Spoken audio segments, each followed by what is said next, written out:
भंज निकुंज ये सुंदर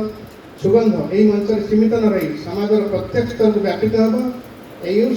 सुगंध दीर्घ दिन धरी आम साहित्य आकाश को माधुर्य और गौरव पूरण कर रख एति मोर वक्तव्य रखुच्छी। धन्यवाद। जय जगन्नाथ। वंदे उत्कल जमानी। हृदय कृतज्ञता ज्ञापन करुछु। सीढ़ी मुख धनु धारण सीतांबुज मुखी प्रीति प्रमुदित हरि मित्र पणे आपण जान विरह विपत्ति हर तत्पर बोले उप इंद्र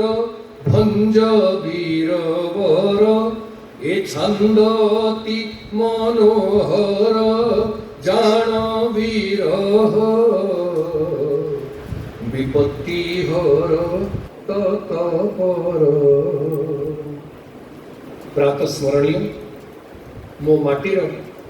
महाकवि सारस्वत साम्राज्यर अविसंवादित सम्राट उपेन्द्र भंजंकर अम्लान स्मृति प्रति गभीर श्रद्धा निवेदन पूर्वक भुवनेश्वर भंज भारतर प्राण प्रतिष्ठाता मोर दिवंगत पितृपाद प्रवक्ता रत्न स्वर्गत पंडित जयदेव षडंगीकर अम्लान स्मृति प्रति करबद्ध प्रणाम ज्ञापन पूर्वक आज ए दिव्य भव्य आसर रे आपण मानक भली विदग्ध श्रोतृमंडली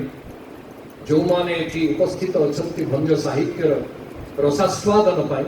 समस्त को मो प्रथमे कृतज्ञता एवं अभिनंदन ज्ञापन करी गणमाध्यम प्रतिनिधि मान को पानी पीवा तो दूर कथा 26 वर्ष भितर आमे जे किए बालीगरड़ा गोटेइचे ए कथा तो मध्य दृढ़तार सहित कही तेणु समुद्र आहुरी दूर अच्छी केवल बेलाभूमि किसी बालीगरड़ा आम प्रतिवर्ष गोटाऊे